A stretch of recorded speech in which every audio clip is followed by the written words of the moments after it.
Hi everyone, my name is Timi O'Neill. I'm the Programme Manager of Film and TV here in UWTSD in Swansea, where it's quite sunny at the moment. One of the first times it is, so it's pretty good. I've been asked to judge the 4 films that you've made, and it's an honour to do so because I was surprised by the quality of them. You never know when you're asked to look at these films what to expect, and you only hope for the best. And each one of the 4 that I saw all of them had huge benefits and positives within them, and I would say each one has potential to become very interesting short stories that could be shown around the world and to hit the target audiences that you aim to do. Before I move on to the judging, which is obviously why you're watching my face, I hope everyone's well. The last 6 months have been crazy is probably the only way I can describe it. I mean, unprecedented is too much of a cliche now. These have been crazy times, and I hope that everyone is safe, well, and coping with it. On a bigger picture, I think what we should look at the last 6 months as being an element, a moment in our own stories, personal and national. In Kuala Lumpur, you have your own story. Here in Wales, there was differences, and the UK and Europe and the world itself all had different stories with COVID, and these stories make us who we are. So I think, looking positively, the last 6 months has probably given us more data, more information to use in our personal stories than we've ever had before. So we need to look at things in a positive way, otherwise we'll just go even more crazy than normal. I'm a big believer in stories, telling them, filming them, creating them, and I think that I need to tell you that because when I judge your films, when I talk about your film presently, I'm going to be looking at them in terms of stories, how good you were telling the story, and part of that structure is not just the data you put within it, how you design what you need to do, it's how that is then picked up by the audience. So I'm going to look at your films in terms of how good they were telling the story and how effective they were at hitting the target audiences, in my belief. So I'm looking at it from an audience perspective, but putting my storytelling hat on, I'm going to be judging it that way. So I'll talk about each one. There's no order because I've just written them down as they are, and I'll talk about them positively and where I think maybe you could develop your work. So the first one is the abuser one, an exceptionally interesting concept to use. I think the UK saw an increase of, I think, 60% of abuse cases since COVID occurred. I think it's an unthought of consequence of what COVID did and how abusers moved from the outside to inside, and that basically people became prisoners. So it's a very interesting story, and I think it's worthwhile telling on such a high level. In terms of how it was told, I think the transition from media coverage to the inside the home was effective. There were some issues with the technicalities of colour and lighting, which you can't be blamed for, because if you're using a cell phone, you're going to have limited technology, and so therefore the technological issues, I think, would be solved if you had more time and you had more equipment. So that's not a problem. I think it would have been good if you had perhaps used different types of editing techniques, so it could have created some of the tension in some way. But that's looking at it from the nest perspective, and the reason from the story point of view why that's important in a very simple way, that if you had said that the story was how the psychological state of the character was breaking down, the editing could have helped in that way. But it was a very good piece of work. It was very good. I think something you should work on again to always increase, and that's what I tell all students, you have to start increasing these things. The split screen was good. It was good. I really didn't like the character on the left. I hated him, which is perhaps one of the things we wanted to look at. Nice use of parallel editing. I think we got the characters and how they were going to grow.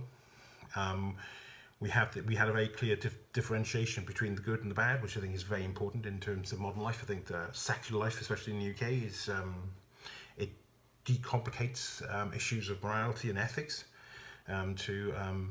to a level where perhaps we don't discuss it in a proper way. So I think I'm really glad you looked at this perspective from the idea of behaving in a good way and behaving in a bad way. These are really key. The only criticism I have is that I think the audience would know quite quickly that the guy on the left was going to have some bad thing happen to him. And I think because of that, then the suspense of what would happen at the end was lessened to a degree. But this is hypercriticism in some sense, because the technical aspects were very, very good, and I do applaud that. I think composition-wise was very, very good. Just perhaps if you did it again, I would look for ways of perhaps tricking the audience in some way. So you could have had it that the guy somehow got the best of someone, but then you leave the audience feeling angry, and then in which case you force the audience to confront the idea of injustice. It's something that a German playwright called Brecht used, something called alienation principle, where he basically said he wanted the audience to leave angry. Shakespeare used it as well. So that was just an alternative you could look at, but it's still very good. Then we have Super COVID. Anything with Mario music instantly is fantastic from my point of view. It was very good. I think embarking on that journey of synthesizing, linking the game world with the idea of the outside world is interesting, very psychologically interesting as well, how reality and fiction sometimes merge together, and how you can use games to help everyone. I think it needed more story elements in it, because I think at some point we quickly used to the routine of the three lives, which I think was really good, but I think that it was how the character then realized that her life was about to be taken was very it became predictable, and that's the problem with all stories. We're so used to hearing stories and watching them that we can predict them so quickly. So from that perspective, you should always think about how you can not allow the audience to become masters or mistresses of their journey so quickly that your story becomes slow, and that's the problem. Then we have the sexual harassment one, which is an exceptionally important story to take on. I thought it was well shot, well composed, and I think the acting in there was very appropriate. It would have hit the target audience. I think it probably needed more clarity of story. Sometimes there was a lot of data in there, which I think perhaps may have it could have perhaps been more subtle in how it looked at the issue in some way. But again, in 2.5 minutes, maybe subtlety wasn't the thing you were going for, and you had to make sure that this was the case, and you had to make sure people knew that this is not a proper way to behave. So I think it hit its target audience. Could have hit a wider target audience? I think yes, and I think all four could have hit bigger target audiences. But in saying that, I think there were successful stories. I think the majority of them were shot well. Editing was very good. I think in all of them, editing was probably the standout thing in all of them. So I've been asked to give which one I think is the most effective story. So for me, it was Super COVID. I think Super COVID hit.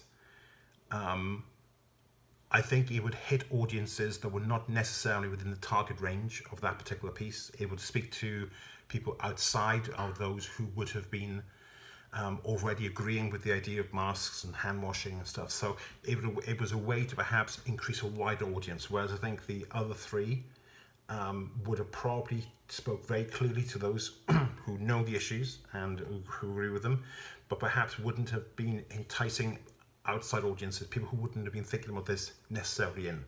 Each had the potential to do so, but I think that one was the one that Super COVID was the one I think probably went further in doing that. But as I say, each one was very good, and if these were my student films, each one of them would be received exceptionally well, and it would be part of the process of the next story. How would you improve it for the next story? How would you hit the target audience? How would you define the target audience? What do you think the target audience is expecting in terms of the visuals, the aesthetics, the pacing, the rhythm, the composition, etc. And then from there, you just try new things and experiment and stuff. But these were very, very good. All four of them were very, very good, and of high quality, and intellectually, all of them were proved that the groups were playing at a very good level, a very high level. And personally, I think each one of you in the groups and the creators of them should feel proud that you've done these things, and look forward to the next time you tell stories. So with that, I'll leave you. I have a lovely day of wonderful meetings to do, and I wish you could watch more of your films. So hopefully I'll see you in February if you're coming over to sunny Swansea.